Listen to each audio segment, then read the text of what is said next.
ධර්මානුශාසනාව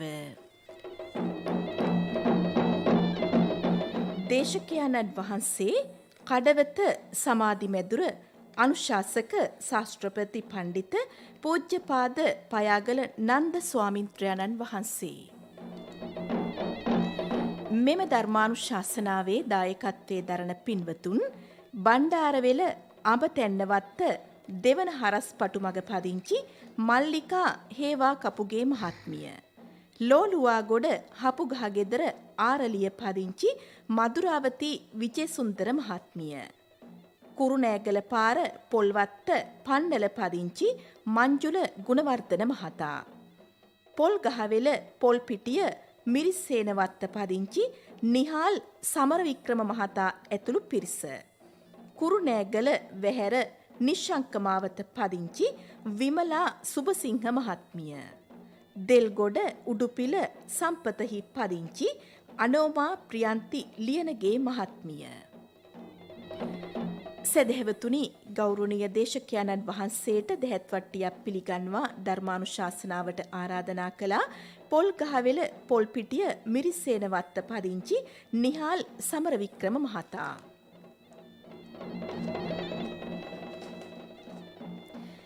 මෙම ධර්මානුශාසනාවෙන් කරුණු පහදා දෙන්නේ මජ්ක්‍ධිම නිකායේ බාල පණ්ඩිත සූත්‍රයේ ඇසුරින් බාලයා හා පණ්ඩිතයා හඳුනා ගැනීම පිළිබඳවයි.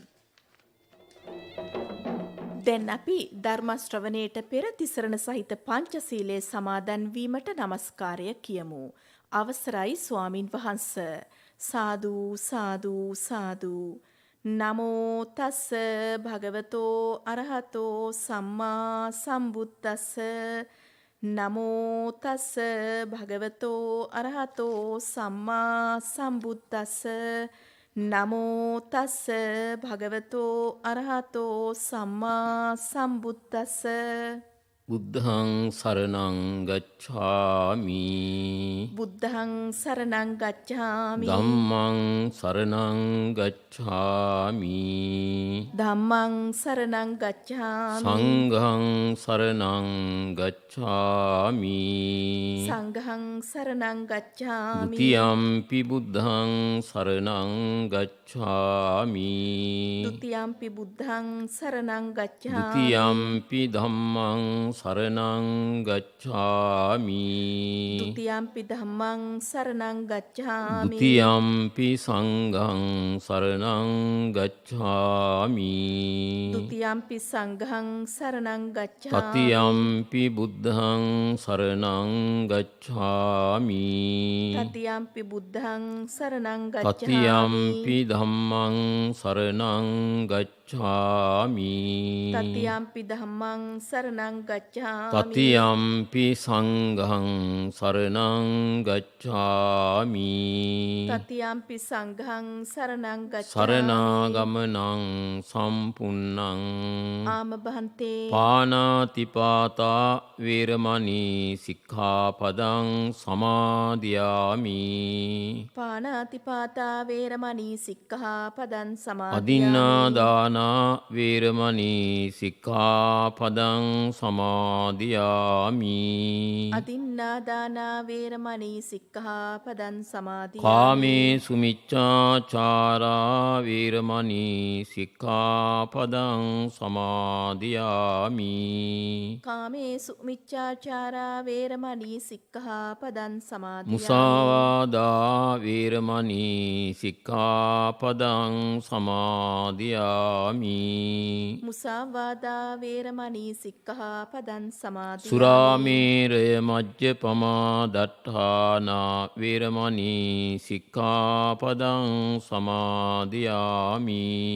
සුරාමේරය මජ්ජපමා දට්ඨානා වේරමණී සික්ඛාපදං සමාදියාමි. තිසරණේන සද්ධින් පංචශීලං ධම්මං අප්පමාදේන සම්පාදී තබ්බං. ආම බහන්තේ. සාදු සාදු. සමන්තා චක්කවාලේසු අත්‍රා ගච්ඡන්තු දේවතා. සද්ධම්මං මුනි රාජස්ස සුනන්තු සග්ග මොක්ඛදං. ධම්මස්සවන කාලෝ අයං බදන්තා ධම්මස්සවන කාලෝ අයං බදන්තා ධම්මස්සවන කාලෝ අයං බදන්තා සාදු සාදු නමෝ තස්ස භගවතෝ අරහතෝ සම්මා සම්බුද්දස්ස නමෝ තස්ස භගවතෝ අරහතෝ සම්මා සම්බුද්දස්ස නමෝ තස්ස භගවතෝ අරහතෝ සම්මා සම්බුද්දස්ස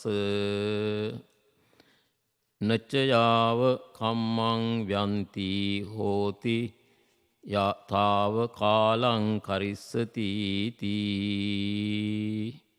ශ්‍රද්ධාවන්ත පින්නතුනි, බලාපොරොත්තු වන්නේ මජ්ක්‍ධිම නිකායේ සඳහන් වන බාලපණ්ඩිත සූත්‍රය වෙලාවේ හැටියට පහදලා දෙන්න. නවින්ම විස්තර වෙන හැටියට ඇඟෙන විදිහට වැටහෙන විදිහට බාලයාගේ ස්වභාවයත් පණ්ඩිතයාගේ ස්වභාවයත් මෙයින් කියවෙනවා. බුදුරජාණන් වහන්සේ බාලයා යනු කවරෙක්ද කියන එක හඳුන්වා දෙමින් උන්වහන්සේ වදාරනවා දුබ්භාසිත භාසී දුච්චින්තිච චින්ති දුක්ඛත කම්මකාරී. දුබ්භාසිත භාසී කියලා කියන්නේ කතා නොකළ යුතු, එහෙම නැත්නම් වැරදි සහගත පවට අකුසලයට වරදට නපුරට හේතු වන වචන කතා කරන එක්කෙනා බාලයා. ඒ වගේම තමයි දුක්ඛත කම්මකාරී. එවැනිම වූ දූෂිත ක්‍රියා කරන ඇත්තෝ. වැරදි සහගත ජීවිත පැවැත්මෙන් සමහර ඇත්තෝ ඒ විදිහට නරක දේවල්, දුෂ්කත කම්මකාරී කියන විදිහට දේවල් සිදු කරනවා. දුච්චින්තිච චින්ති කියලා කියන්නේ දූෂිත සිතිවිලි පහල කර ගන්නවා. ඊර්ෂ්‍යා, ක්‍රෝධ, වෛර මේ වගේ සිතිවිලි. එතකොට දැන් මෙතනදී අපිට ඇතිවන දැනීම අවබෝධයට අනුව අපි හිතන්ට ඕන කරන දේ තමයි බුදුරජාණන් වහන්සේ කයත් වචනයත් හිතත් කියන තුන් දොරින් වැරදි සහගත දේ කරනවා නම්, අසත්පුරුෂ දේ කරනවා නම්, කූර දේ කරනවා නම්, පාපී දේ කරනවා නම් ඔහු බාලයෙක් හැටියටයි හඳුන්වා දුන්නේ. ඒ වගේම තමයි අනිත් පැත්ත පණ්ඩිතයා හැටියට ගත්තත් ඒකෙදි සඳහන් කරන්නේ සුභාසිත භාෂාවක්. ඒ කියන්නේ සුභාසිත වචන කෙනෙක්. දැන් එතන කිව්වේ දුබ්භාසිත භාෂී. සුභාසිත භාෂී කියලා කියන්නේ එතකොට සත්පුරුෂ ඇත්ත, යහපත් ඇත්ත, නැත්නම් පණ්ඩිතයා. ඒ වගේම තමයි සුඛත කම්මකාරී, යහපත් වූ ක්‍රියා කරන එක්කෙනා. සුචින්තිච චින්ති. එතකොට චින්තාව සිතවිලි යහපත් වීම. පැහැදිලි. එතකොට එහෙමනම් යම් කෙනෙක් කයෙන් වචනයෙන් හිතෙන් වැරදි සහගත, නපුරු සහගත, අයහපත් දේ කරනවා නම්, අකාරුණික දේ කරනවා නම් එනම් ඔහු බාලයෙක්. දැන් සාමාන්‍යයෙන් සමාජයේ සිටිනවා සමහර අය වචන හොඳයි. එහෙමනම් එතකොට වචනේ යහපත් වෙනවා. හැබැයි හිත හොඳ නැහැ. ඒ වගේම වැඩත් හොඳ නැහැ. ඒ නිසා අපි හිතන්ට ඕන කරන දෙයක් තමයි මෙතනදී සඳහන් කරන විදිහ කෙනෙක් වෙනවා නම් ඒක අපි ටිකක් කල්පනා කරන්න ඕන. මොකද වචන බැලුවත් හොඳ නැහැ, වැඩ බැලුවත් හොඳ නැහැ, සිතවිලි බැලුවත් හොඳ නැහැ. ඒ නිසා ඔයත් දන්න හැටියට තේරුම් ගන්න මොනවද මේ කියන නරක දේවල් කියලා. ඕන තරම් හොයාගන්න පුළුවන්. හැබැයි අපිට සාමාන්‍යයෙන් ධර්මයේ නම් සඳහන් කරන්නේ මේ පන්සිල් මුල් කරගෙන තමයි මේවා විස්තර කරලා තියෙන්නේ. ප්‍රාණඝාතය, කියය, අදත්තා දාන්නේ, කාමමිත්‍යාචාරය, මුසාවාදේ, තුරාමේරය. මේ පහ. ඉන් පරිබාහිරවත් ඕන තරම් දේවල් තියෙනවා අද සමාජයේ. විද්‍යා තාක්ෂණික දියුණුවත් එක්ක මිනිසුන් අතර පවතින විවිධාකාර පාප ක්‍රියා. මිනිසුන්ට වසවිස කන්න දෙනවා. ඒ වගේම තමයි ආහාර වලට ඒ වගේ දේවල් කලවම් කරලා අධර්මයෙන් හම්බ කරනවා. ඒ වගේම තමයි පොදු දේපල හොරගම් කරනවා. ඉතින් අනන්ත අප්‍රමාණවත් අලුතෙන් අපරාධ පව්කාර වැඩ බිහි වෙනවා. ඒක අනුන්ට කරදරයක්, අනුන්ට හිරිහැරයක්, අනුන්ට බාධාවක්. ඒවා එතකොට බුදුහාමුදුරු දේශනා කළා මෙවැනි ඇත්තෝ බාලයෝ හැටියට. බාල කියලා කිව්වේ ඒකයි. එතකොට එවැනි කෙනෙක් යහපත් දෙයක් කරන්නේ නැහැනේ. කතා කළොත් කෙනෙකුට අලාභයක්, අයහපතක්, නපුරක්, විපත්තියක්. ඒ වගේම යමක් හිතුවොත් කෙනෙකුගේ ජීවිතේ නැති කරන්නට, ඒ වගේම අපහසුතාවයට පත් කරන්නට, කෙනෙක් විනාශ කරන්නට මේ වගේ මහ පුදුමාකාර අයහපත් දේ තමයි හිතන්නේ. ඒ වගේම තමයි යමක් කළත් එහෙමයි. මේ වගේ අය ඕනතරම් සමාජෙ දකින්න ලැබෙනවා. ඒක නිසා බුදුහාමුදුරුවෝ වදාරනවා එහෙම කෙනෙක්ගෙන් යහපතක් කෙරෙන්නේ නැහැ. පිනක් සිද්ධ වෙන්නේ නැහැ. කුසලයක් සිද්ධ වෙන්නේ නැහැ. එතකොට අපි මේක තේරුම් ගන්නට ඕන කරන්නේ එයා සිව් ඉරියව්වෙන්ම පාපයෙන් පිරිච්ච කෙනෙක්. පාපයෙන් පිරිච්ච කෙනෙක්. ඉතින් මේ පාපයෙන් පිරිච්ච පුද්ගලයාට ලැබෙන විපාකයේ ආදීනවේ කෙබඳුද? උන්වහන්සේ වදාරනවා මෙලවදී ලැබෙනවා විපාක. ඒ වගේම තමයි පරලොවදිත් විපාක ලැබෙනවා. දැන් මෙලවදී විපාක පිළිබඳ කතා කරනකොට කියන දෙයක් තියෙනවා ditta ධම්ම වේදිනිය කියලා. දැන් ওই බොහොම දෙනෙක් පාවිච්චි කරන්නේ ඕවට ditta ධම්ම වේදිනිය වශයෙන් විපාක ලැබෙනවා කියලා. හැබැයි පින්නතුනේ මේ සූත්‍ර ධර්මයට අනුව මෙලොවදී ලැබෙන ඒ පාප කර්මයේ විපාක විස්තර කරලා තියෙන්නේ සමාජයේ බොහෝ දෙනෙක් හිතන විදිහට නෙමෙයි. සමාජයේ හුඟ දෙනෙක් තේරුම් අරගෙන තියෙන්නේ, අහන්න ලැබිලා තියෙන්නේ, කතා බහ කරන්නේ එක ආකාරයකට මේ ආත්මෙදී ලැබෙන විපාක. කවුරු හරි නරක වැඩ කරපු කෙනෙක් හදිස්සියේ අනතුරකට ලක් වුණොත්, ශරීර හානියකට බිඳීමකට මේ මුහුණ දුන්නොත්, පවුලේ කාට හරි කරදරයක් වුණොත් බොහෝ විට කියන දෙයක් තියෙනවා ඕවා මේ ආත්මෙම කරපු දේවල් වල විපාක කියලා. ඒක සමාජ සම්මති සමාජයේ ඇතිවලා තියෙන කතාබහ. මෙතනදී සඳහන් කරන ditta ධම්ම වේදනීය කම්ම කියන්නේ ශරීරයට බලපාන දෙයක් නෙමෙයි, මානසිකව ඇතිවෙන වේදනාත්මක දෙයක්. ඒක තුන් ආකාරයට පෙන්눔 කරලා තියෙනවා. ඒක තමයි පව් කරපු කෙනෙක් යම් කිසි ආකාරයකින් වැරදි කරන කෙනෙක්ගේ වැරදි ක්‍රියා, පාප ක්‍රියා, නරක දේවල් පිළිබඳ ප්‍රසිද්ධිය හරි කොතනක හරි කතා කරනවා නම් ඒවා අහනකොට අර පුද්ගලයා තැති ගැනීමකට, ලැජ්ජාවකට, බයකට පත් වෙනවා. ඔය කියන වැරදි මමත් කරලා තියෙනවා. නමුත් කවුරුවත් දන්නේ නැති හින්දා හොඳයි. දැනගත්තොත් මටත් ওই විදිහට තමයි නිന്ദා පහස ගැරුහුම් කරන්නේ. එනිසා ඔහුට නිර්භයව එවැගේම සැහැල්ලු සිතින් සමාජයේ ජීවත් වෙන්න තියෙන ඉඩකඩ නැති වෙලා යනවා. කොතෙන්ට ගියත් තමන් කරපු වරදට හා සමාන වැරදි කරපු අයට ලෝකයා දොස් කියනවා, අපහාස කරනවා, සාප කරනවා. එනිසා මට මේකෙන් ගැලවීමක් නැහැ කියන එක ඕ නිරන්තරයෙන්ම හිතමින් තමයි කාලය ගෙවන්නේ. ඔන්න ඕක එක්තරා ආකාරයක මෙලොව විපාක දෙන ක්‍රමයක් හැටියට බුදුහාමුදුරුවෝ වදාලා. දෙවන කාරණේ තමයි පින්නතුනේ සෙවණැලි දිගුවන වෙලාව. තව වෙලාවකින් කියනවනේ හැන්දෑවේ. සාමාන්‍යයෙන් හිමාල පර්වතයේ සෙවණැල්ල බිම ඇඳෙනවා වගේ, දකින්න ලැබෙනවා වගේ වයසක අයගේ සැදෑ සමයේදී තමන් කරපු කියපු දේවල් මනසට එම වළක්වන්න පුළුවන් කමක් නැහැ. සමහර වෙලාවට බරපතල හොරකම් කරලා, පොදු මහජනයාට පාඩු සිද්ධ කරලා, ඒ වගේම එක එක පුද්ගලයෝ තමන්ගේ කෙරුවාකාරකම් හයිය හත්තිය නිසා දුබලයා පීඩාවට පත් කරලා සල්ලි හම්බ කරන්න පුළුවන්. නොඑක් විදිහේ දේවල් එකතු කරගන්න පුළුවන්.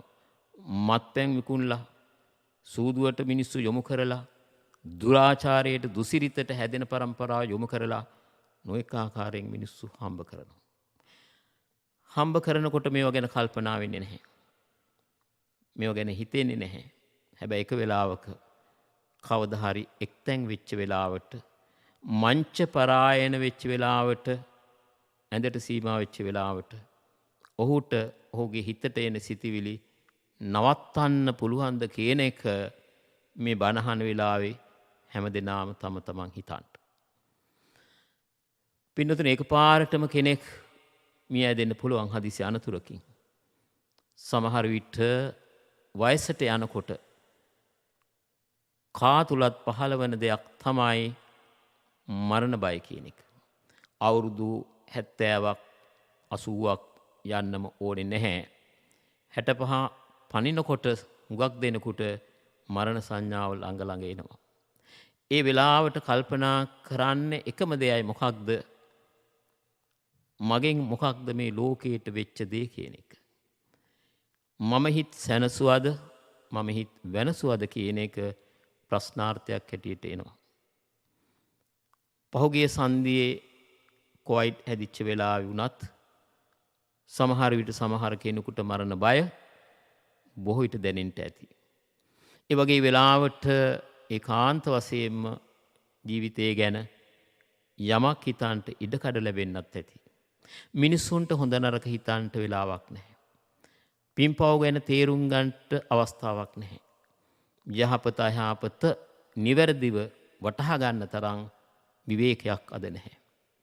රැකියාවට යනවා, කනවා බොනවා, හම්බ කරනවා, ටීවී එක බලනවා, පත්‍රය බලනවා, මින් එහාට මිනිස්සුන්ට බොහෝ දෙනෙකුට ලෝකයක් නැහැ. ඒ නිසා විවේකීව හිතන්ට පුළුවන්කමක් තියෙනවා නම් අන්න එදාට පව් පින තේරුම් ගන්න පුළුවන්. කොහොම නමුත් වැරදි කරපු අර විදියට පව් වැඩ කරපු, පව් වැඩ හිතපු, පව් වැඩ කරපු, පව් වැඩ වචන කතා කරපු අයට මොනම ආකාරයකින්වත් අවසාන කාලේ සැනසෙන්න පුළුවන් කමක් නැහැ. ඔබ තරුණ කාලෙදී, මැදි වයසේදී මහා පුදුම විදිහට ජීවත් වෙන්න පුළුවන්. පරලොවක් නැහැ, පින්පව් නැහැ, හොඳ නරක නැහැ, අම්මා තාත්තා නැහැ. විදිහට ජීවත් වෙන්න පුළුවන්. හැබැයි ලෙඩ වෙලා, අසරණ වෙලා, තැම්පත් වෙච්ච වෙලාවට සමහර විට ඔබටම පුදුම හිතේවි. මං කොහාටද යන්නේ? මම මොනවද කළේ? මම උපදිනවා නම් ඊළඟ තැන කොයි වගේ තැනකද උපදින්නේ කියලා. ඒ නිසා බුදුරජාණන් වහන්සේ වදාරනවා මෙන්න මේ තුන් ආකාරයට පව් කරන පුද්ගලයාට විපාක විඳින්න සිද්ධ වෙනවා. මේ පාප ක්‍රියා වල ආදීන විපාකයේ ditta ධම්ම වේදිනේ වශයෙන් ලැබුණේ කොහොමද? මානසික වශයෙන්. මානසික වශයෙන්. ඊළඟට පින්නතුනි බුදුහාමුදුරුව වදාරනවා පරලොවදී මේ ඇත්තු ලබන විපාකයේ මොන වගේ වෙයිද කියලා. උන්වහන්සේ වදාරනවා පව් කරපු කෙනෙක් සතර අපායට යනවා. නිරය, තිරිසන්, പ്രേත, අසුර. මේ හතරෙන් එකකට යනවා. බොහෝ විට පව් පිළිබඳ කියනකොට නිරය සහ තිරිසන් ලෝකෙ ගැන තමයි සඳහන් වෙලා තියෙන්නේ. പ്രേත ලෝකයේ කියලා කිව්වහම ඒකේ තියෙනවා පින්නතුනි වර්ග. මියගේ කෙනෙක් ඉන්න පුළුවන් පරදත්ත උපජීව අවස්ථාවේ. නමුත් പ്രേත ලෝකයේ අර සිව්වපායෙන් එකක් වූ තැන බරපතල විදියට දුක් වේදනා විඳිනවා. කොහොම නමුත් අපිට මේ සිව් අපායෙන් දකින්ට ලැබෙනවා තිරිසන් ලෝකේ. ඒ නිසා යම් කෙනෙක් පව් කරලා නිරේ උපන්නොත්, තිරිසන් ලෝකෙ උපන්නොත්, പ്രേත ලෝකෙ උපන්නොත් මොන විදිහද පින්නතුනේ ඔහුගේ ඒ උප්පත්තිලාභේ ලැබුපු එක්කෙනාගේ ස්වභාවය. මේක අපි නිවැරදිව තේරුම් ගන්න ඕන කරනවා. ඒකම අපි තේරුම් ගන්නට ඕන කරන දෙයක් තමයි කවුද නිරේට යන්නේ, කවුද අපායට යන්නේ, പ്രേත ලෝකෙට, තිරිසන් ලෝකෙට කවුද යන්නේ? බුදුරජාණන් වහන්සේගේ ධර්මය සූත්‍ර ධර්මවල තියෙනවා. ඒවට පසු කාලේ ලියපු ස්වාමින් වහන්සේලා ලියපු අටුවාවල් තියෙනවා.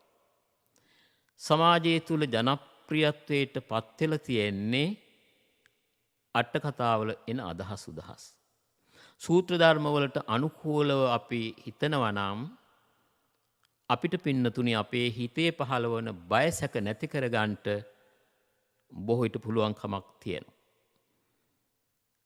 මොකද ඒකට හේතුව නිවැරදි ධර්මයේ දැනීම හරියට වටිනවා. බුදුරජාණන් වහන්සේ ධර්මයේම සඳහන් කරනවා එක භික්ෂුවක් ඉන්නවා. ඒ ඇත්තා ධර්මයේ හරියට දන්නෙත් නැහැ. විනයානුකූල පිළිවෙතට පිළිපන් කෙනෙකුත් නෙවෙයි. තව විදිහකින් කියනවා නම් සිල්වන්ත කෙනෙකුත් නෙමෙයි. ඒ වගේම ධර්මයේ දන්නෙත් නැහැ. තව කෙනෙක් ඉන්නවා දෙවෙනි එක්කෙනා ධර්මයේ දන්නවා. නමුත් ඔහුගේ විනය දුර්වලයි, සීලේ පිළිවෙත් පිරීම දුර්වලයි. හැබැයි ධර්මයේ දන්නවා. ඒ වගේම තව කෙනෙක් ඉන්නවා ධර්මයේ දන්නේ නැහැ. හැබැයි සිල්වත්කම විනය ගරුකත්වය අතින් ඉදිරියේ සිටිනව වැදගත්. හතරවෙනි එක්කෙනා ධර්මයක් දන්නවා, සිල්වත්කමක් තියෙනවා. මේ පිරිස පෙළගස්සනකොට හොඳම ඇත්ත තමයි ධර්මයේ දැනගෙන සිල්වන්තව ඉන්න එක්කෙනා. ඊළඟට හොඳ කවුද? සිල්වන්ත එක්කෙනා නෙමෙයි. ධර්මයේ දන්නවා, එහෙත් ඔහුගේ විනයානුකූල පිළිවෙතේ අඩුපාඩුකම් තියෙනවා. තව විදිහකින් කියනවා නම් දුසිල්වත් කෙනෙක්. ඇයි බුදුරජාණන් වහන්සේ එහෙම වදාළේ? ධර්මයේ දැන ගැනීම නිසා යම් වෙලාවක ඔහුට හොඳ නරක කුසල අකුසලයේ පවපින විනය අවිනය තේරුම් ගත්ත වෙලාවේ නිවැරදි මගට යොමු වෙන්න පුළුවන්කම තිබෙන නිසා. ඒ හින්දා හිතන්ට ඕන කරන දෙයක් තමයි ධර්මයේ දැනීම හැම පැත්තකින්ම වැදගත්. ධර්මයේ නොදන්න එක්කෙනා දන් උපාසිකාවක් උපාසක මහත්මයෙක් වෙන්න පුළුවන්. ස්වාමීන් වහන්සේ කෙනෙක් වෙන්න පුළුවන්. ස්වාමීන් වහන්සේ කෙනෙක් නම් තමන් නොපැමිණි ඇවැත් ගැන හිතමින් කලබල වෙනවා, කලකිරෙනවා, දුකටපත් වෙනවා, වෙහෙසටපත් වෙනවා. ඒ වගේම තමයි ගිහි පින්නතෙක් නම් විශේෂයෙන් වයසට ගිහිල්ලා වයෝවෘද්ධ වෙන්න මව්වරු ඉන්නවා. ඒ වගේම අපි උපාසක මහත්තුරු සිටිනවා. මේ කවුරු වුණත් සමහර විට වයෝවෘද්ධ අවස්ථාවේ තැවෙනවා, දුක් වෙනවා, කනගාටු වෙනවා, බය වෙනවා. බියසක සහිතව ජීවත් වීම හොඳ දෙයක් නෙමෙයි. අවසාන කාලේ මොකක්ද වෙන්නේ? බියසකෙන් යුක්ත, අසහනයෙන් යුක්ත, තැති ගැනීමෙන් යුක්තව ජීවත් වෙනවා. ඇයි එහෙම ජීවත් වෙන්නේ? මගෙන් මෙබඳු වරදක් සිද්ධ වුණා. මගෙන් මෙබඳු වරදක් සිද්ධ වුණා. මට ඒකාන්තයෙන් නිරේගාමි වෙන්න සිද්ධ වෙනවා. එවැනි පසුබිමක් සකස් වෙන්න ඇත්තේ ඇයි? ධර්මයේ නිවැරදිව නොදන්නා කම නිසා. එනිසා බුදුරජාණන් වහන්සේ වදාරනවා පින්නතුනේ, ප්‍රාණඝාත අකුසලය කරන හැම දෙනාම නිරේට යනවායි කිව්වොත් ඒක වැරදි. ප්‍රාණඝාතය කරන අයගෙන් සමහර කෙනෙක් නිරේට යන්න පුළුවන්. සමහර කෙනෙක් තිරිසන් ආත්මෙ උපදින්න පුළුවන්. සමහර කෙනෙක් මනුස්ස ලෝකෙ ඉපදින්න පුළුවන්. මේක ප්‍රසිද්ධ දේශනාවක්. ඒ වගේම තමයි අනිත් පව් ගැන හිතුවත් එහෙමයි පින්නතුනේ. ඒ නිසා අපිට කියන්න බෑ කෙනෙක් ප්‍රාණඝාතය කළ පමණින්, සොරකම් කළ පමණින්, කාමවර්ධව හැසිරිච්ච පමණින් ඔහු අපායට යන්න හේතු කාරණා හදාගත් අය, සලස්සගත් අය කියලා. අනිසා ප්‍රාණඝාතය, අදත්තාදානය, කාමිත්‍යාචාරය ඇතුළු කොට ඇත්තා වූ වැරදිවල විපාක දේශනාවේ සඳහන් වෙන්නේ කෙනෙක් මෙවැනි පාපයක් කරනවා නම් අපි හිතමු හොරකමක් කියලා. ඔහුගේ හොරකමේ ස්වභාවයේ අනුව, බරපතලකම අනුව ඔහු නිරේට යන්න පුළුවන්. තිරිසන් ආත්මයට යන්න පුළුවන්. සතර අපායන් එක තැනකට යන්න පුළුවන්. හැබැයි එහෙම නැතිනම් මනුස්ස ලෝකෙ උපදින්න පුළුවන්. ඒ මනුස්ස ලෝකෙ උපන්නාම කර්මයේ ස්වરૂපයට අනුව අන්න ඔහුට විපාක ලැබෙනවා. කර්ම විපාක නැතුව නෙමෙයි. විපාක තියෙනවා. නමුත් මිනිස් ලෝ ඉපදීමට බාධාවක් වෙන්නේ නැහැ. හැම විදිහෙම හැම පාප කර්මයක්ම. ඒක නිසා විශේෂ වශයෙන් තේරුම් ගන්නට ඕන කරන දෙයක් තමයි දහම නොදත්කම නිසා අනවශ්‍ය විදිහට කලබල වෙලා වරද්දගෙන තේරුම් අරගෙන වැරදි විදිහට ධර්මයේ වටහාගෙන තමන් මොකද කරන්නේ අවසාන කාලේ? තමන්ගේ මනස තුල ඒක රාශි කර ගන්නවා සංස්කාර. සංස්කාර කියන්නේ චේතනාව. විඥානයක් ඇතිවීමට, යලි උපතක් ලැබීමට කරුණු තුනක් මුල් වෙනවා. එකක් තමයි චේතනාව. අනිත් එක තමයි ඒ ආසන්න කාලයේ තියෙන සංකප්පේති කියන කල්පනා කිරීම. අනිත් එක තමයි අනුසය ධර්ම. මේ අනුව දෙවනි කාරණේ හිස්සර කර ගන්නව අනවශ්‍ය විදිහට බොහොම දෙනෙක් ධර්මයේ තේරුම් නොගත්ත නිසා. සමහර විට මේ බණ කතාව මෙහෙම විස්තර කළොත් හොඳයි. දවසක් ස්වාමීන් වහන්සේ කෙනෙක් පාරුවක නැගිලා පිරිසක් එක්ක ඊතර වෙන්න යනවා.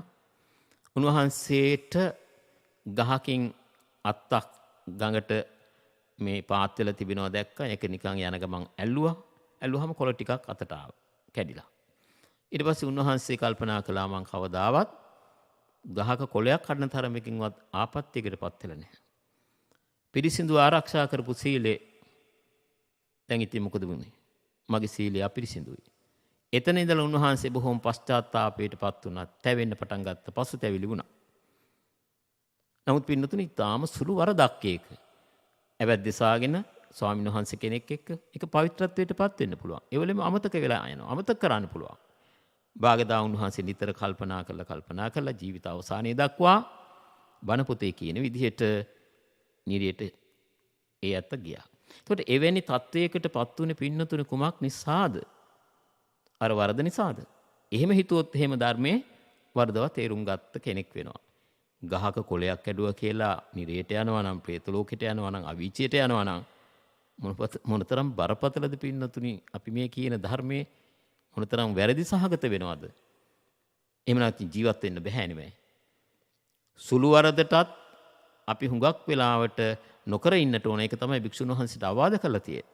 නමුත් පින්නතුනි එවැනි වෙලාවකදී ඇවැද්දසාගෙන පිරිසිදු වෙලා භික්ෂුන් වහන්සේ කෙනෙකුට ආයත සංවරෙ පිහිටලා ඉදිරියට කටයුතු කරන්න පුළුවන්.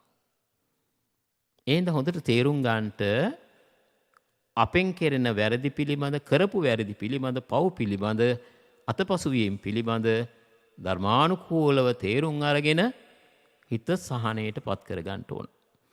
ඉතින් දැන් මේ සූත්‍රයේ හැටියට ඒ බුදුහාමුදුරෝ දේශනා කරපු අපායේ දුක් කන්දරාව කියන වෙලාව නෙමෙයි. ඔයත් අහලා තියෙනවානේ විවිධාකාර දුක් වේදනාවන්ට පත් වෙනවා කියලා. ඒ කියන්නේ කෙටියෙන් මම කිව්වොත් පුද්ගලයෙකුට කසපහාර දෙනවා 100ක්. රජුරු නියම කරන වරදකාරයෙකුට.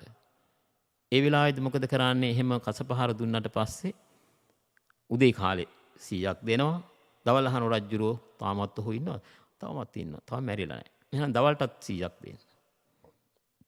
ඊට පස්සේ හවස් කාලේ තාම පණ තියෙනවා. එහෙනම් ආයෙත් කසපහාර වල 100ක් දෙන්න.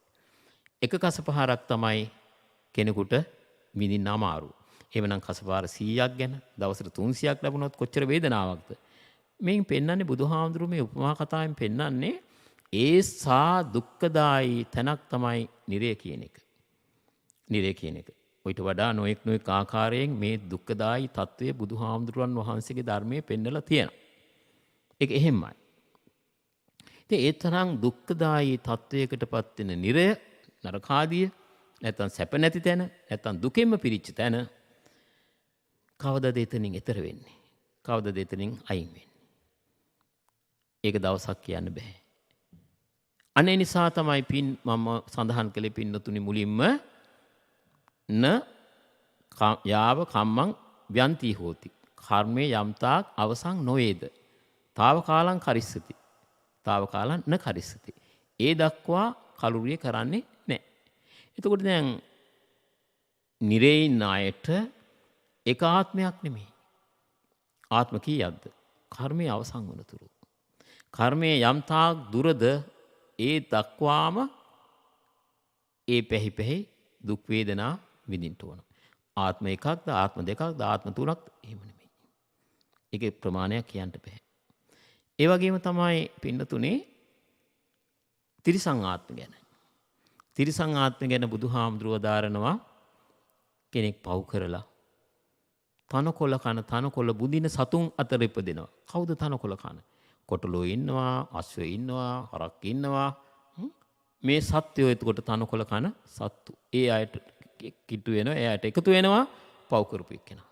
ඒ වගේම තවත් සමහර අය ඉන්නවා ජලයේ ඉපදිලා, ජලයේ ජීවත් වෙලා ජලයේ මරණයටපත් වෙනවා. කැස්බෑවෝ ඉන්නවා, ඒ වගේම මාළු ඉන්නවා, මේ වගේ ජලචර සත්තු ඉන්නවා. ඒගොල්ලෝ එතකොට ජලයේම තමයි මරණයටපත් වෙන්නේ. ඒ එක කොටාසියක්. තව ඉන්නවා ගැඩවිල්ල වගේ, පණු වගේ සත්තු මේ පස් හැටම ඉපදෙන අය. තව ඉන්නවා අසුචි වල උපදින, අසුචි කන අය ඉන්නවා, අසුචි වලින් උපදින අය ඉන්නවා. කුකුල්ලෝ ඉන්නවා, ඌරෝ ඉන්නවා, ඒ වගේම හිවල්ලෝ ඉන්නවා, සුනක පොතක කොච්චර ඉන්නවා. මේගොල්ලෝ ඔක්කොම සුනකයෝ මේ කවුරුත් එතකොට අසුචි වලට ආසයි. මොනතරම් දුර්ගන්ධ වුණාද? ඒක ඒගොල්ලන්ට සුගන්ධයක්.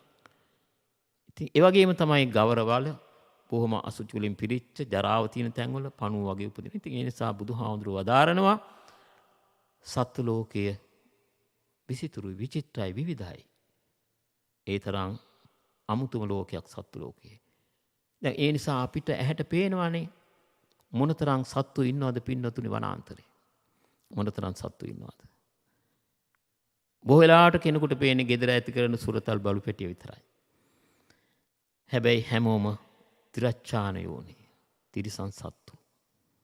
තිරිසන් සත්තු. එතකොට තිරිසන් ලෝකයේ තියෙන ස්වභාවය කොහොමද පින්නතුනි?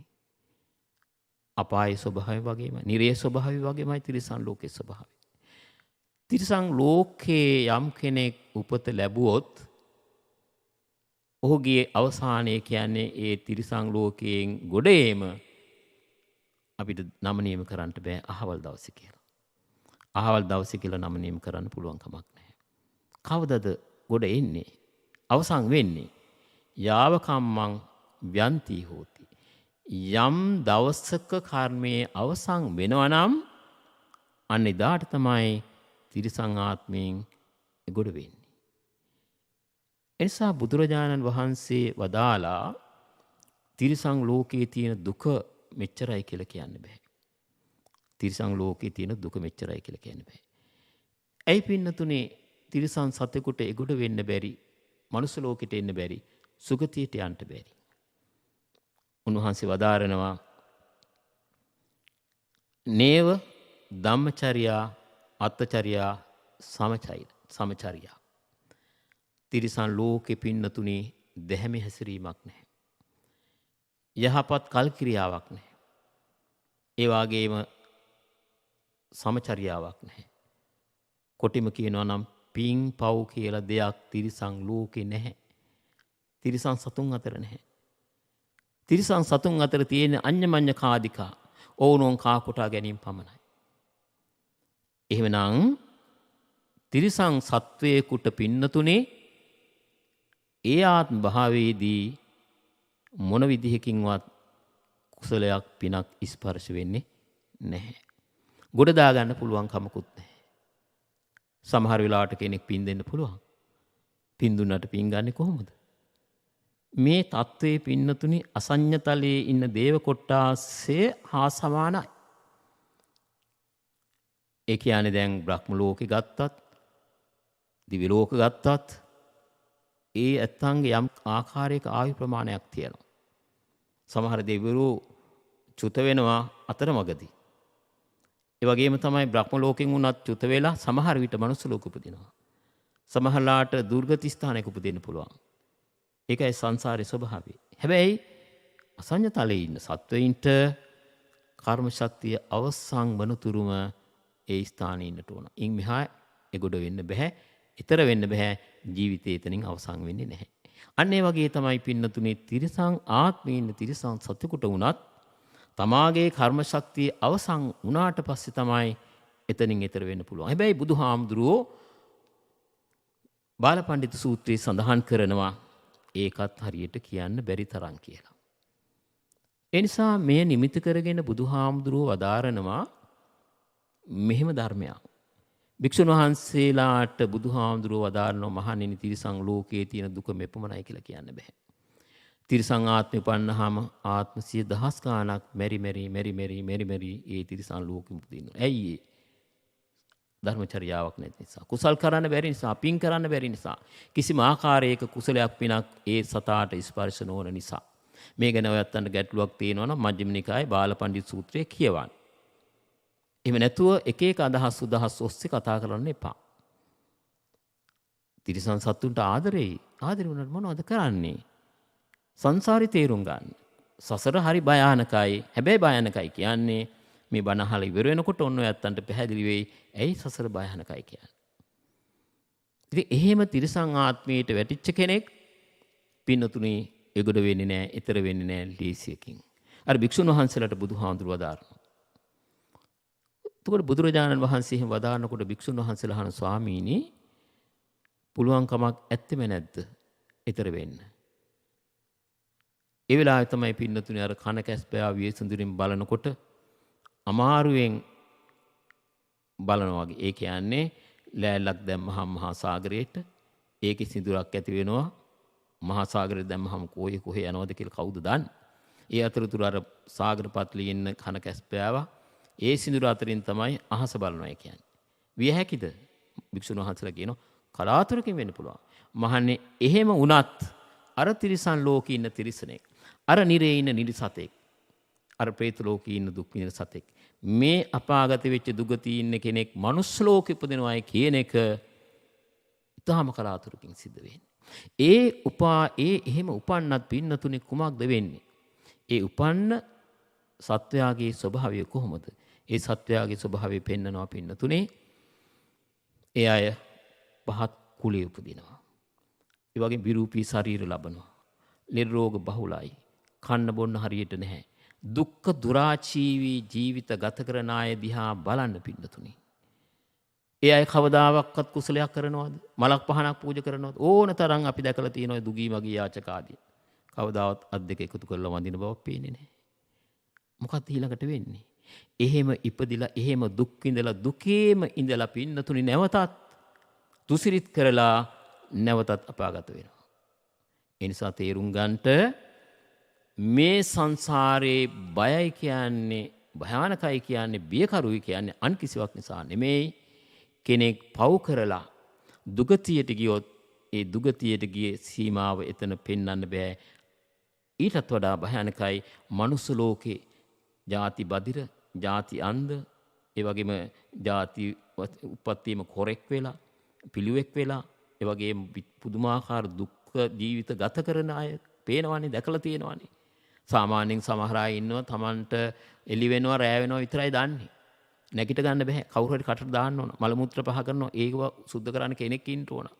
මේ වගේ ජීවිත ගත කරන අය දිහා බලනකොට පින්නොත් අපිට පේන්නේ නොකෝ හින්දන් දාවේ සතර පායෙන් ආපු අය. ඒගොල්ලෝ මොකද කරන්නේ? කරන පිනක් නැහැ, කරන පිනක් කරන්න බෑ, හිතෙන්නේ නැහැ, කුසලයක් ගැන හිතෙන්නේ නැහැ. ඒ අය එක්වරම යන්නේ නැවත දුගතියට යන්නේ. කොතනින්ද කෙලවරෙන්නේ පින්නොත්? අන්න ඒ නිසා බුදුහාමුදුරුවෝ දේශනා කරපු දෙයක් තමයි මෙන්න මේ දේ තේරුම් ගන්න. තේරුම් ගත්ත කෙනාට පින්නතුනේ සසරෙන් අපිට නිදහස් වෙන්න පුළුවන් කවදා හරි. ඒ නිසා අපි සසර බේකරුයි කියන්නට ඕනේ නැහැ.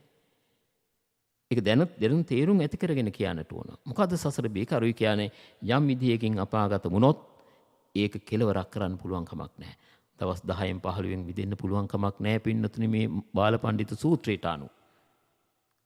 අනිත් කතාවල් මම දන්නේ නැහැ. මේ සූත්‍ර ධර්මයට අනුව එහෙම මිදීමක්. අන්න ඒ නිසායි සසර දුක සංසාර ගමන බොහොම භයානකයි කියන්නේ. ඒ නිසා අනිත් පැත්තෙන් අර කුසල් කරපු එක්කෙනා පිළිබඳව භික්ෂුන් වහන්සේලා කියන උපමාවක් කියන්නේ. එතකොට තමයි බුදුහාමුදුරුවෝ දස සක්විතිවත් සමග සක්විති රජ කෙනෙක් විඳින සැප සම්පත් පිළිබඳ පෙන්වුම් කරන්නේ. ඒක නිසා පින්නතුනේ කුසලයේ අකුසලයේ පිනපව තේරුම් අරගෙන මේ පින්නතුන් කුසලයේ නිරත වෙන්නත් අකුසලයෙන් මිදෙන්නත් හැමදෙනාම අදිෂ්ඨාන කරගන්නට මේ අසු ධර්මයේ ආනිසංස බලයෙන් ඔබ හැමදෙනාට නියම සම්‍යක් දර්ශනය පහළ වේවා. මනවින් යහපත් වූ ධර්මයට යොමුවන්ට සිත් සතන් යොමු වේවා. පවෙන් දුරු වේවා. පිනට හිත යොමු වේවා. කුසල් මග හැමතෙම වැටහේවා. හැමතෙම උතුම් නිවන් සුව අත් වේවා කියලා ප්‍රාර්ථනා කරගන්න. අවසරයි ස්වාමීන් වහන්ස, මෙම ධර්මානුශාසනාවේ දායකත්වයේ දරන පින්වතුන්ගේ අරමුණු සහ ප්‍රාර්ථනාවන් වසර 9කට පෙර පරලෝසැපත් එස් රත්නායක මෑණියන්ට හා පරලෝසැපත් පියාණන් ඇතුළු ඥාතීන්ට පින් අනුමෝදන් කර ඒ සැමට ඉක්මන් භවයකදී උතුම් නිවන් සුවය ලැබීමටත් සුජීවත්ව සිටින එච්.එච්. සුගතපාල සහෝදරයාට නිරෝගී සුවය හා දීර්ඝායුෂ ප්‍රාර්ථනා කිරීම සඳහාත් දායකත්වයේ දරනවා බණ්ඩාරවෙල අඹතැන්නවත්ත දෙවන හරස් පටුමග පදිංචි මල්ලිකා හේවා කපුගේ දියණිය. මේ කුසල කර්මයේ හේතු කොටගෙන මීරිගම හපුගහ ගෙදර ආරලියේ පදිංචිව සිටි ආනන්ද රංජිත් වීරක්කොඩි ආදරණීය පුත්‍රයාගේ අසනීප තත්වයේ සුව වී මතු සංසාරයේ කිසි දිනක මෙවැනි කරදර ඇති නොවි සැමදා සත්පුරුෂ ආශ්‍රයම ලැබී යහපතක්ම සිදු වේවා යයිද කොරෝනා වසංගතයේ ලොවෙන් තුරන් වේවා යන ප්‍රාර්ථනාවෙන් යුතුවත් දායකත්වයේ දරනවා ලෝලුවාගොඩ හපුගහ ගෙදර ආරලිය පදිංචි මధుරාවති විජේසුන්දර මෑණියන්. මාර්තු මාස 5 වන දිනට උපන්දිනය සමරන මංජුල ගුණවර්ධන මහතාට සහ ඔහුගේ මව හා පියා චම්පිකා ජයසේකර, ඩිලානි චන්ද්‍රසේකර ඇතුළු සියලුම ඥාති හිත මිත්‍රාදීන්ට නිරෝගී සුවය හා දීර්ඝායුෂ ප්‍රාර්ථනා කිරීම සඳහාත් නන්දා ජයසේකර මෑණියන් ඇතුළු සියලුම මියගිය ඥාතීන්ට පින් අනුමෝදන් කර නිවන් සුව ප්‍රාර්ථනා කිරීම සඳහාත් දේශකයන්න් වහන්සේ ඇතුළු මහා සංඝරත්නයට නිරෝගී සුවය හා දීර්ඝායුෂ ප්‍රාර්ථනා කිරීමේ අරමුණින් යුතුවත් සිනෙත් ඉන්දුම හා ශෂීන් යන පුතුන්ගේ අධ්‍යාපන කටයුතු සාර්ථක වීමට තෙරුවන්ගේ ආශිර්වාදයේ ප්‍රාර්ථනා කිරීම සඳහා දායකත්වයේ දරනවා කුරුණෑගල පාර පොල්වත්ත පන්නල පදිංචි මංජුල ගුණවර්ධන මහතා. වසර 23කට පෙර පරලෝ සැපත් ඉත්තේපාන මාළඹේ රමණීහි පදිංචිව සිටි විල්සන් සමරවික්‍රම අකුරැස්සේ මුදලාලි පියාණන් ප්‍රධාන කොට මාස 6කට පෙර පරලෝ සැපත් සුරේන්ද්‍ර කෝණාර මල්ලීට ඉත්තේපාන සහ පදවියේ පදිංචිව සිටි මාමලා තිදෙනාට අතුරුලියේ දොඩබෝවිට සියදෝරිස් මාමාට සහ නැන්දාට කඩුවෙල බෝමිරියේ දහම් පාසල් මාවතේ පදිංචිව සිටි විලියම් බාප්පාට ලොකු නැන්දා මාමා සහ පියදාස අයියා තිස්ස මහාරාමේ පදිංචිව සිටි ලොකු තාත්තා සහ ලොකු නැන්දා ඇතුළු වර්ග පරම්පරාවේ පරලෝ සැපත් සියලුම ඥාති මිත්‍රාදීන්ට පින් අනුමෝදන් කර නිවන් සුව ප්‍රාර්ථනා කිරීම සඳහාත් සුජීවත්ව සිටින හින්නිහාමි උඩුකම කෝරාල මෑණියන්ට නිදුක් නිරෝගී සුව දීර්ඝායුෂ ප්‍රාර්ථනා කිරීම සඳහාත් දායකත්වයේ දරනවා පොල්ගහවෙල පොල්පිටිය මිරිස්සේනවත්ත පදිංචි මනෝවිද්‍යා උපදේශක නිහාල් සමරවික්‍රම මහතා සහ එම මැතිනිය. 2021 වසරේ දෙසැම්බර් මාස 4 වන දින පරලෝ සැපත් වූ රංජිත් විමලසිරි බණ්ඩාර ආදරණීය ස්වාමි පුරුෂයා ආදරණීය පියාණන් වහන්සේ උපනුපන් ආත්මවල සුගතිගාමී වී ඉක්මන් භවයක චතුරාර්ය සත්‍ය ධර්මයේ අවබෝධ වී උතුම් නිවන් සුව පිණිසම මේ පුණ්‍ය කර්මයේ ශක්තියක් බලයක් වේවා යන ප්‍රාර්ථනාවෙන් යුතුවත් දෙපාර්ශ්වයේම පරලෝසපත් දෙමව්පියන්ටත් ඥාති මිත්‍රාදීන්ටත් පුණ්‍යානුමෝදනා කිරීම සඳහාත් දායකත්වයේ දරූ මෑණියන් සහ දරුවන්ට ධර්මයේ ඇසූ සියලු දෙනාට ධර්ම අවබෝධයේ ඇති වී නිවන් පිණසම මේ කුසලයේ හේතු වේවා යන ප්‍රාර්ථනාවෙන් යුතුවත් දායකත්වයේ දරනවා කුරුණෑගල වැහැර නිස්සංකමාවතේ පදිංචි විමලා සුබසිංහ මහත්මිය, මధుර බණ්ඩාර සහ හේෂාන් බණ්ඩාර යන පුතුන් දෙදෙනාත් නවෝදි සහ සෞවින්දයා යන ලේලිවරුන් දෙදෙනාත් අද දින 88 වෙනි උපන්දිනය සමරන ඒ.පී. ලියනගේ මෑණියන්ට නිරෝගී සුවය සහ දීර්ඝායුෂ ප්‍රාර්ථනා කිරීම සඳහාත් ඩී.ඩී. හෙට්ටිආරච්චි ස්වාමි පුරුෂයාටත් ලියනගේ දොන් ජුවානිස් අප්පුහාමි පියාණන්ටත් නැට්ලිනා රණසිංහ වීරසේකර මෑණියන්ටත් කේ.ඩී. පුංචි නෝනා නැන්දනිය හා නන්දාවතී මාතාවටත් එග්නස් ලියනගේ මැටිල්ඩා ලියනගේ යන නැකනියන්ටත් සිරිවර්ධන මල්ලීටත් විශ්‍රාමික විදුහල්පති ඒ.එම්.ඩී. විජේරත්න මහතාට ලීලාවතී සූර්යාරච්චි සහ සවිත්‍රා දියණිය ඇතුළු පවුලේ පරලෝසපත් සියලුම ඥාති මිත්‍රාදීන්ට පින් අනුමෝදන් කර නිවන් සුව ප්‍රාර්ථනා කිරීම සඳහාත් පවුලේ හිතවත් සැමට නිරෝගී සුවය පැතීමේ අරමුණින් යුතුවත් දායකත්වයේ දරනවා දෙල්ගොඩ උඩුපිල සම්පතෙහි පදිංචි විශ්‍රාමික ගුරු අනෝමා ප්‍රියන්ති ලියනගේ මහත්මිය. දැන් පුණ්‍යානුමෝදනා කිරීම සඳහා ගෞරවනීය දේශකයන්න් වහන්සේට නැවතත් ආරාධනා කරනවා. පින්නතුනි, දැන් අද ධර්ම දේශනාවේ දායකත්වගත් පින්නතුන්ගේ යහපත් ප්‍රාර්ථනා ඉෂ්ට සිද්ධ වේවා. මිය පරලෝකීය සියලුම ඥාති මිත්‍රාදීන් මේ පින් ලැබ පරලෝ සැනසීමකටපත් වේවා කියලා නිවුනි සැනසේවා. ධර්ම ශ්‍රවණය කළ සියලු දෙනාටම උතුම් ධර්ම ශ්‍රවණයේ ආනිසංස බලයෙන් සසර දුක් නොවේවා, උපදින තැන යහපත් වේවා. විදර්ශනා ඥානයේ දියුණු පවුණු කරගෙන උතුම් චතුරාර්ය සත්‍ය අවබෝධයෙන් නිර්වාණ ධර්මය අවබෝධ කරගන්නට මේ ධර්ම දේශනාව හේතු වාසනා වේවායි ප්‍රාර්ථනා කරගන්නට. ඊතාවතාච අම්මේහි සම්භතං පුඤ්ඤ සම්පදං සබ්බේ දේවා අනුමෝදන්තු සබ්බේ භූතා අනුමෝදන්තු සබ්බේ සත්තා අනුමෝදන්තු සබ්බ සම්පත්ති සිද්ධියා. ධර්ම ශ්‍රවණ ආනිසංසයෙන් හැමතෙම උතුම් නිවන් සුවත් වේවා.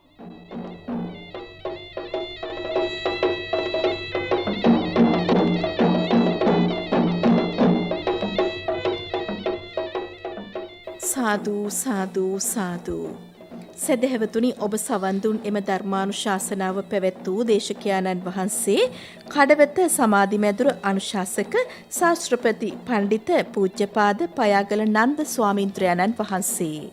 දේශකයාණන් වහන්සේට නිදුක් නිරෝගී සුව දීර්ඝායුෂ ප්‍රාර්ථනා කරමින් සාදුකාරයක් පවත්වමු. සාදු සාදු සාදු. සදහැවතුනි ඔබටත් පුළුවන් ස්වදේශීය සේවයේ ධර්මදේශනාවන් සඳහා දායකත්වය ලබා ගන්න කතා කරන්න ආගමික අංශයට අපගේ දුරකථන අංකය 0112 697 140 0112 697 140. මෙම ධර්මදේශනාවේ සංයුක්ත තැටියක් හෝ කැසට් පටයක් ඔබට අවශ්‍ය නම් මෙම දුරකථන අංකයෙන් විමසන්න 011307 1082 011307 1082. ඔබට තෙරුවන් සරණයි.